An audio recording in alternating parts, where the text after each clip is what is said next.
I wanted you to see the setup of, I got a machine, remember the back main, I got to bring this distance in to fit the journal on the crankshaft. So this is the back of the third main, and I measured, I got to take somewhere around 70 thousandths off it. I've taken already 30 thousandths, so I'm going to take another 30 or so, and then I'm going to go set it on the engine block and measure it, because this face should stick out about 70 thousandths from the fixed face that's on the engine block. So, and then I'll turn this around on here and machine this backside off and bring that distance in. So the way I got this is I've got a shaft in here, an 1.25 inch shaft holding it in a 3-jaw chuck and a lathe. And I took one of the second main there and bored it, the one that was all bored out there.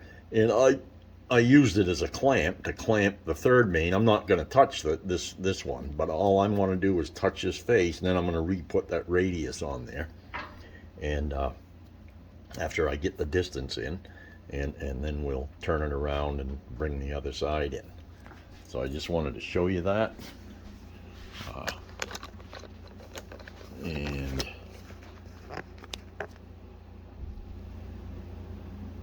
I'll show you taking a little cut here.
Measurement from the edge of that babbitt to the edge of the steel bearing shell here.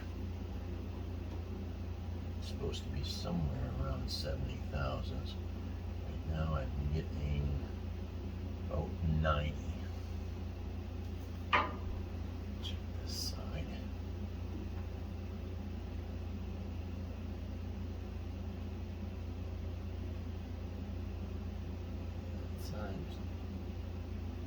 Showing it's 80. It really doesn't mean nothing, but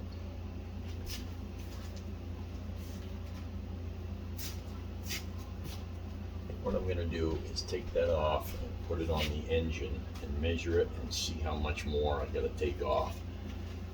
So I don't want to take too much off because I don't want to start over. Well, I took and measured it, and from what I can see, I've got about 17 thousandths left to take off. So I am going to take, and it's a piece of shim. I just set this in here. Now I need to find my 0 here. There we go. Set this on 0.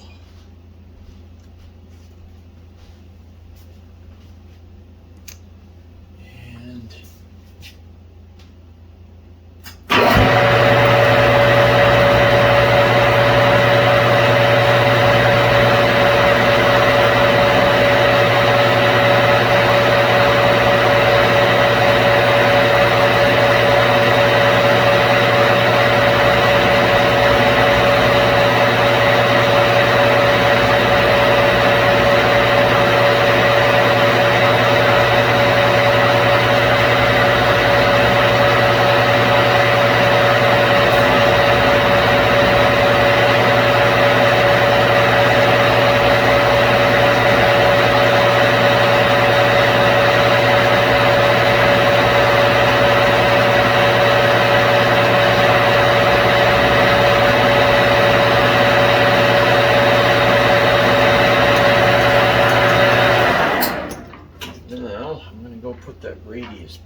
bit non-conventional. I'm using a corner rounding tool for a milling machine. I put it in here. I'm using it for a tool to put that radius on. So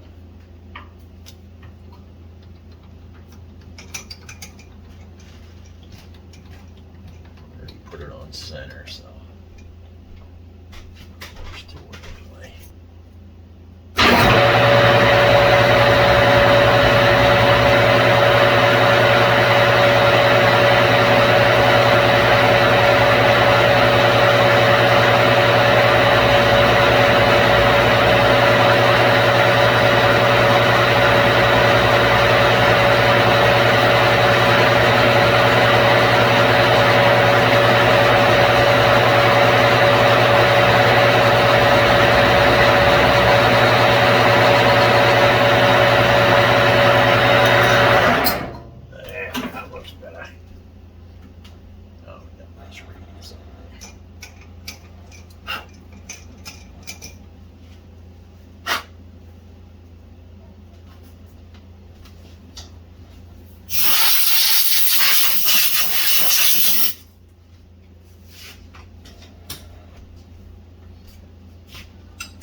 This off.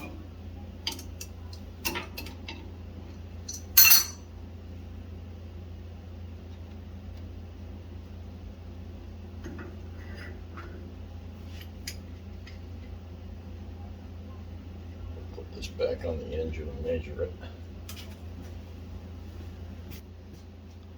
And that's kind of what the end of it looks like, where I just machined it. Machined this face. Now I got to go over, I want to check the face of this to the engine, and I'll go do that, and then I got to flip it around, and I got to finish machining this edge and bring in the distance I need there, which is 3.122 thereabouts, to get the 3 thousandths clearance that I need on the journal. So I got the first side done, and I flipped that bearing over in the lathe here, and I'm about to machine the second side, and I'm going to bring the distance in. The overall distance is going to be 3.120 plus or minus 1.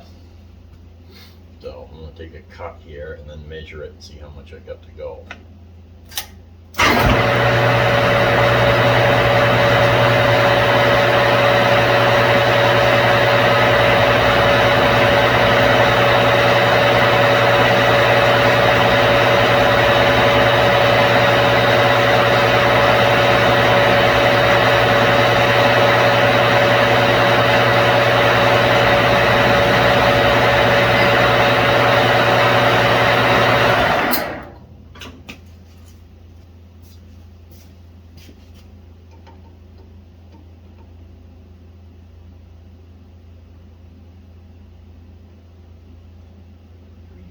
$174.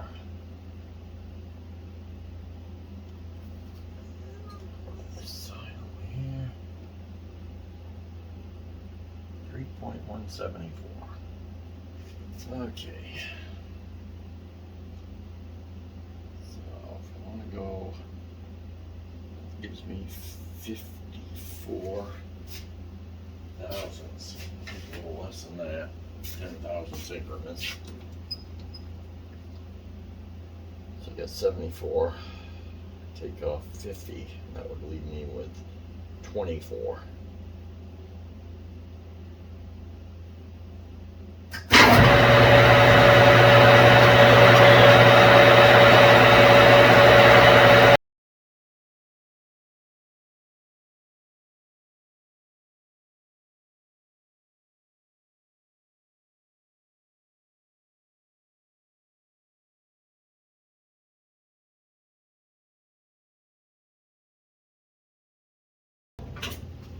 That should do it. Measure it before I put that radius on.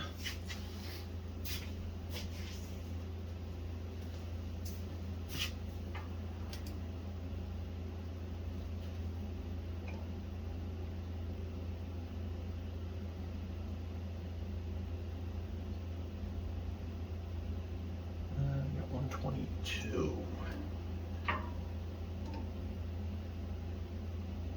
Yeah, 122.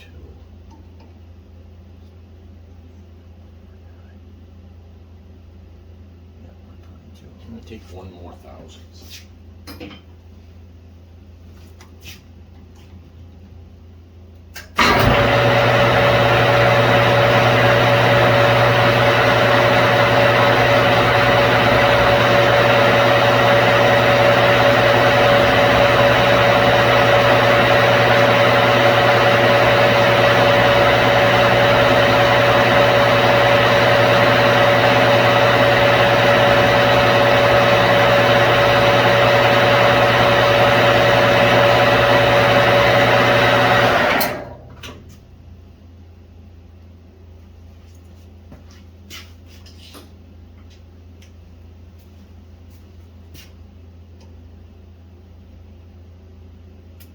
Perfect.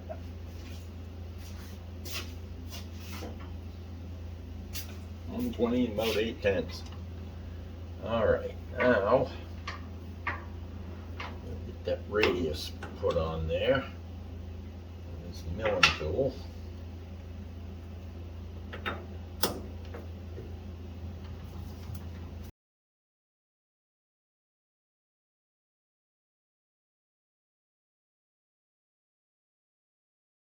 There.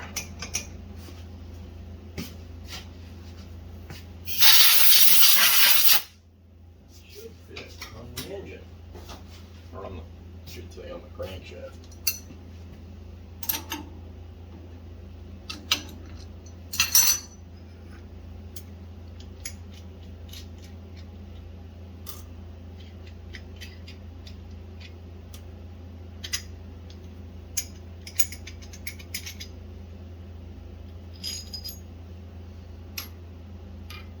Try it out over here.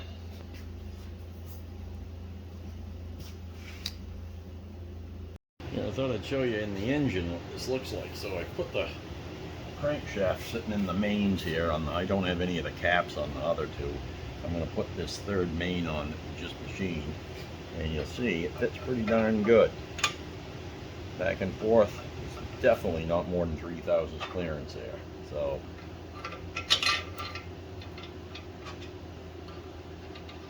goes on there. Now I'm not going to probably be able to tighten this up because I still need to lap this, but I can still turn it. So I'm just going to put it finger tight, but you'll be able to see this is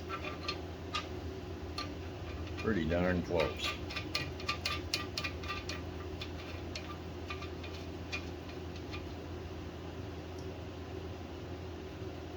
Well, there.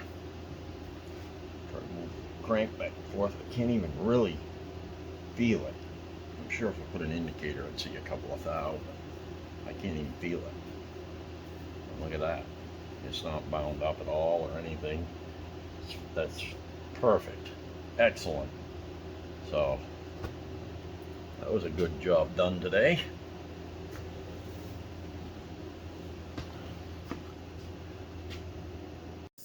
So I'm getting ready to do some of the finalizing on these bearings. There's quite a bit more work to do on these. We poured the rods, we poured the mains, we machined the rods, and we machined the mains. Now I have to put oil holes in the rods, in the actual rod, and then I'm going to be attaching dippers, they're called dippers, on the rod caps that dip down into the oil in the oil pan, and they sling it up inside the bearing. So the way you got to do that is, so I've taken this rod, and you can see I blued it up with Dykem here, and I'm going to make a mark. And I figured it out with the CAD as best I could, because I don't have a real model, so I just kind of had to draw from this, and it's pretty hard to measure this. This is just a forging or a casting here, and it's pretty rough to do. So what I got is I basically got a 25-degree hole, that hole that I'm putting through there. So it's going to be put at 25 degrees like this down here, and what I want to have happen is for that hole to come out somewhere in the middle of this bearing here, you know, in the middle here. So what I figured is from the edge of this bearing to here, this distance has to be about 600 thousandths. And then you want this hole on center of this bearing surface this way. So what you do here, and this isn't exact, it's just gets you close, and this again, it's just for oil relief basically, because the dipper on the cap on the other side of this needs to float that oil around somehow, and it'll be trapped if you don't. So this here, believe it or not, these are called hermaphrodite calipers. So I don't know where the name come from. I guess one's got a crooked leg and one's got a straight leg. So there's a scribe here, and this follows the contour of what you're scribing. And so what I do is I just take this and hold this edge up against that bearing surface, and then I just scribe a line. Because I get this distance from here to the edge of that set at 600,000. So you see the line I scribed? So that gives me that distance. Now I want to put a line on center of the bearing itself. So the way I did that is I've got this Herman Schmidt grinding square here, and I took a 1 1/4 inch. This is the same rod I used to actually finish the thrust surfaces on the main bearing, and I put that in here, and I took this is a scriber here, and I touched off on the top of this, and then minus half of the 625, which is, I mean, the 1.250, which is 625, and that's where I put the tip of that scriber. So to scribe that, I put this on here, like this, and these gauge blocks here that I got at the bottom and top keep this way straight back and forth. So this is true like this. So this, see that? So now I'll take this scriber over here, and I will take and scribe a line in this direction.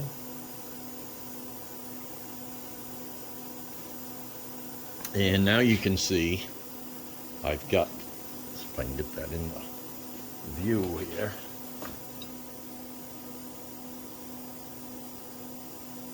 Now you can see the two lines there. One's for the X and one's for the Y. See that?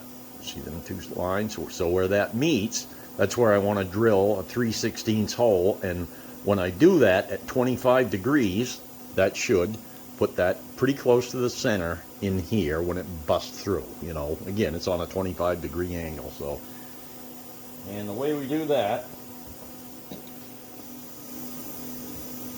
so this thing here it's actually a grinding vise. They call it a sine vise. So it's basically a sine here. This is exactly 5 inches from this rod here to this rod. And so what you do is you figure out what you need to put under here in gauge blocks to get your 25 degrees. And you can get that right out of the machinery's handbook. So it's pretty easy to do. They've got a whole page set right up on it.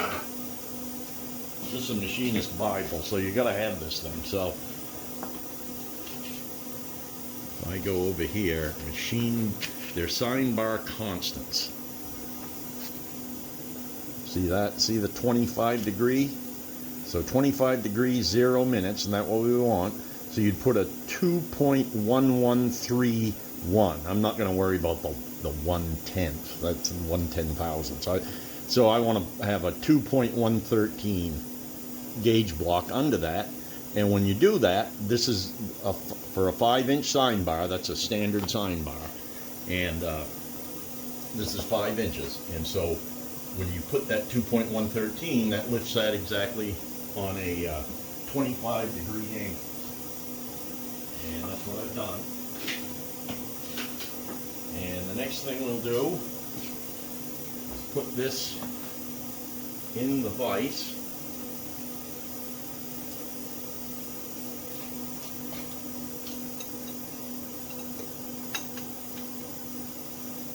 And I just got a little stop set up here. It gets me close to the last one. I still got to put the wiggler in and find out where it is. So that gets me pretty close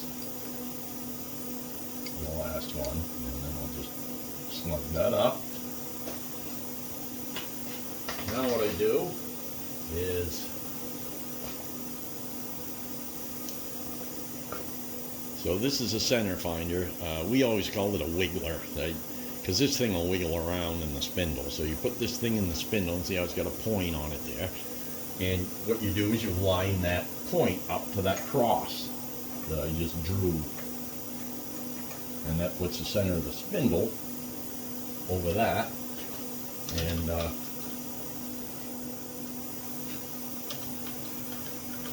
bring this in.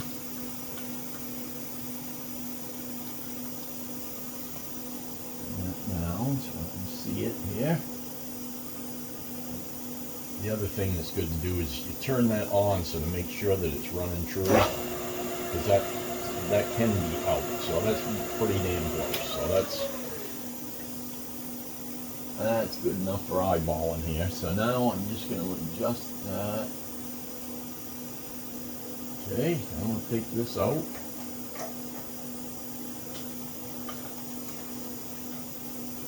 And we'll put in a center drill.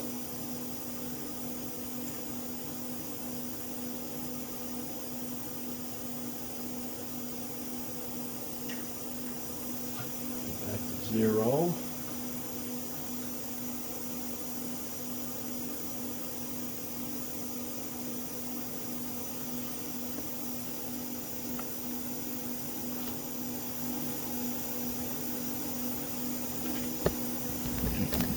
So you can see this better.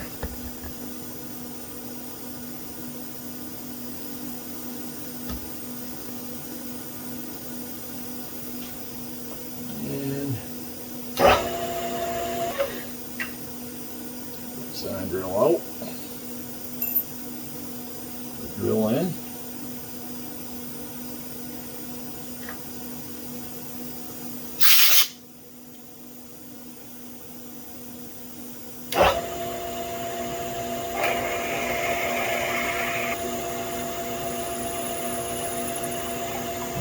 There.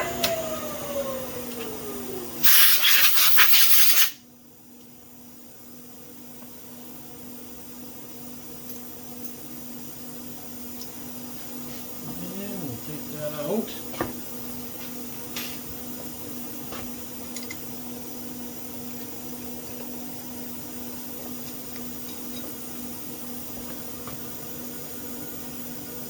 Oops.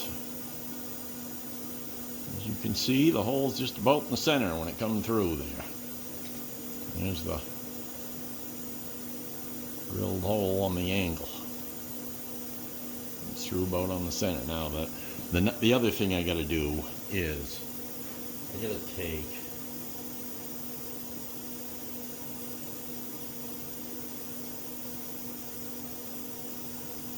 and I've got to machine.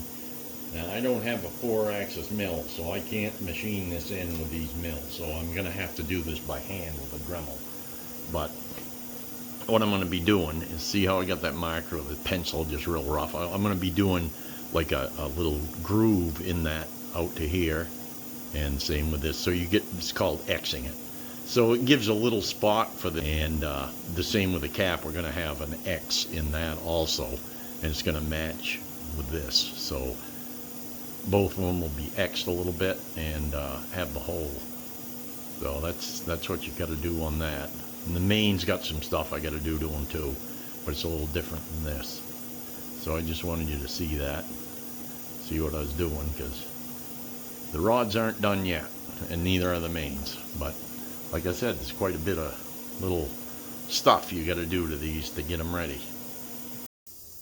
So I'm gonna take the cap now and put a hole through it, 3/16 diameter hole through it, and just drill it through, and I'll show you the dippers that go on that after I get the hole in it. I did the other 3, and this is a lot easier to do than the other one because it's straight through and it's on the center or close to it, and I've already got that all taken care of there. I got a stop set here. Just put this in here, slide it over to the stop. And that's where my 0, 0 is. Do a little a center drill. Put it in high gear.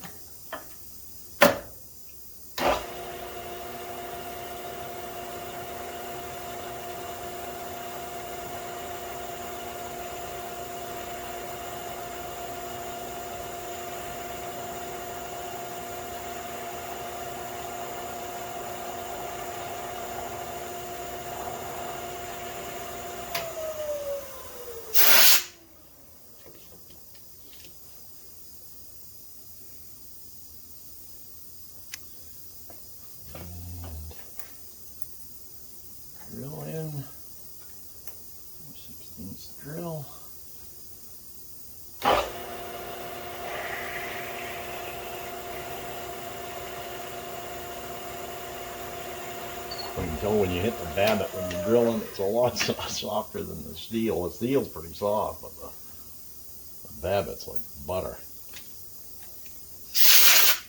I'm gonna put a little countersink on that while it's right there. A 90-degree countersink.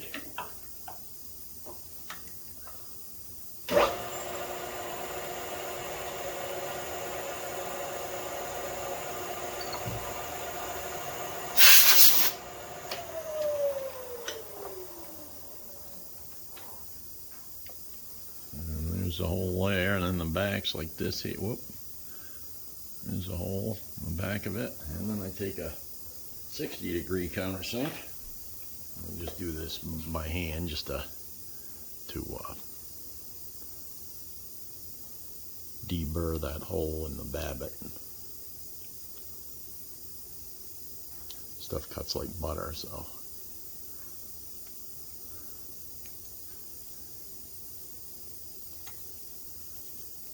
There.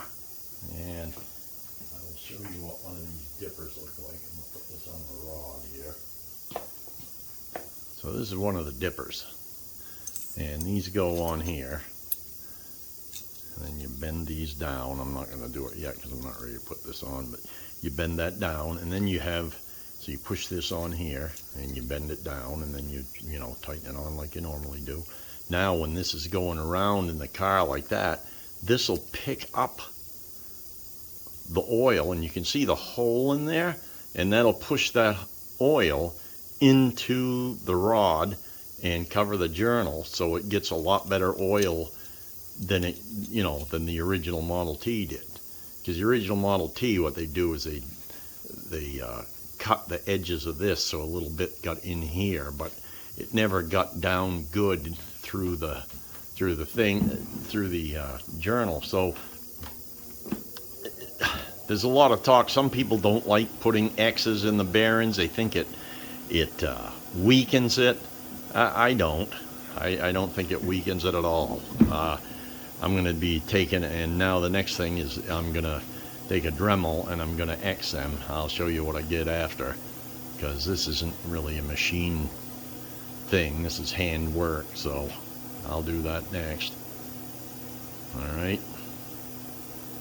And when I get them done there, I'll come back and show you what they all look like.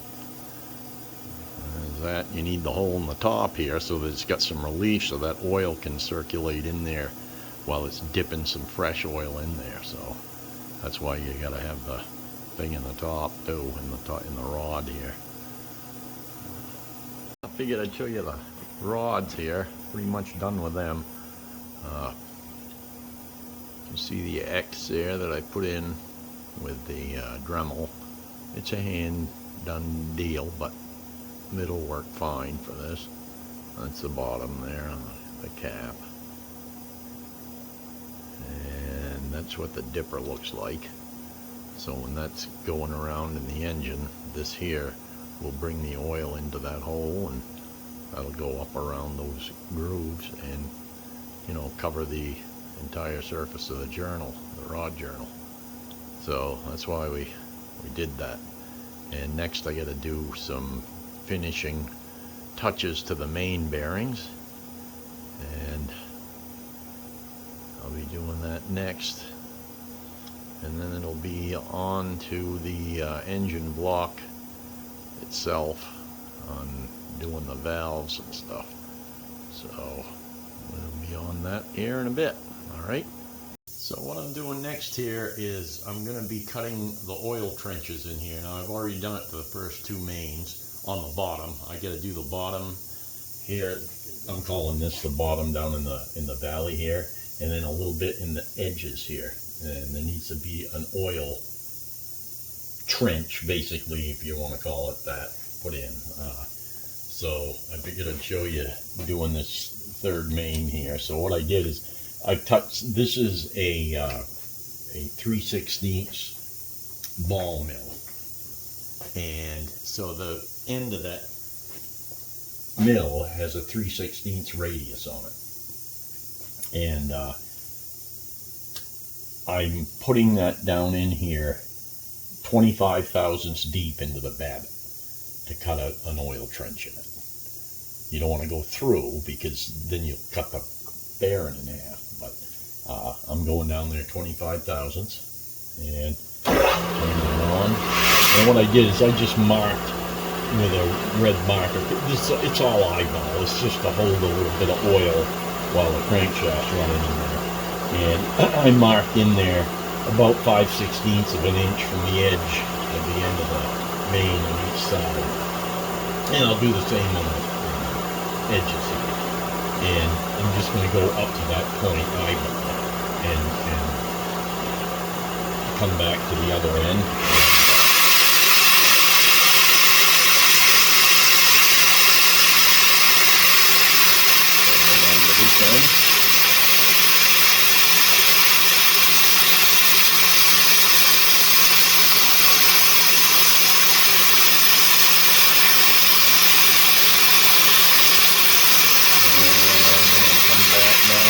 This end.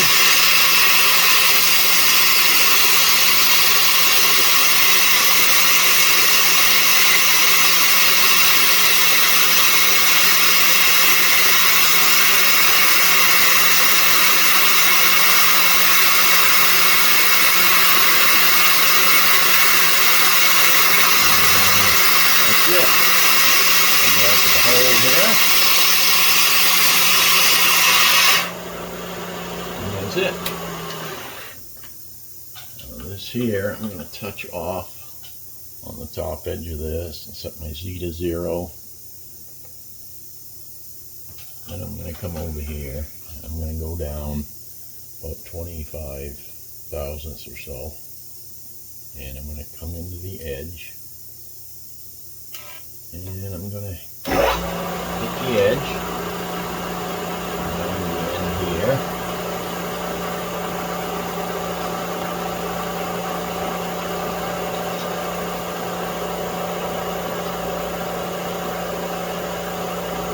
Just touch there. So I'm going to set my Y to 0 and come in there about 25 thousandths.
That cuts a little oil trench there that'll hold the oil, and I'm going to do the same in the caps. So that'll hold a little bit of oil in there that gets down in there, just to help oil it a little bit. And now we'll come over onto this side, and we'll do the same thing on this side of it.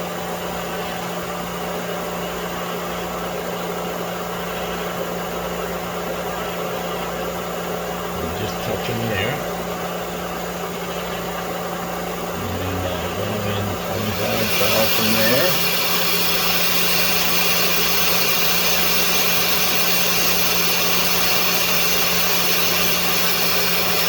And come to the other end.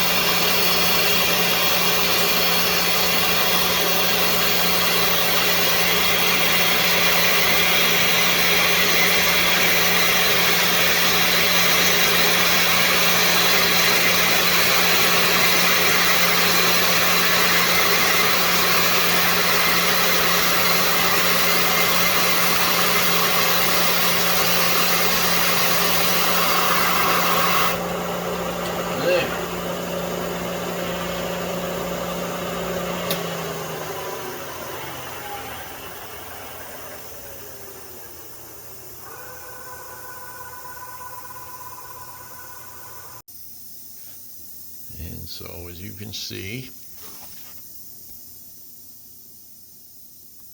there's the trench in the bottom, and there's little trenches on the side, on both sides, the main. And that just holds a little bit of oil in there while the crankshaft's in here spinning in the engine. Keeps it oiled. And I'm going to do the same in the caps. I'm going to put these little grooves, these little side things in on the caps that go on here. So we'll do that in a different setup. Right now I got this is sitting in my mill, and I'm doing this in my little knee mill here, and you can see I've already done the bottom and the front main and the second main. I got to do the edges next. So, but I just figured I'd show you doing that so you know what I'm doing next, and we'll go from there.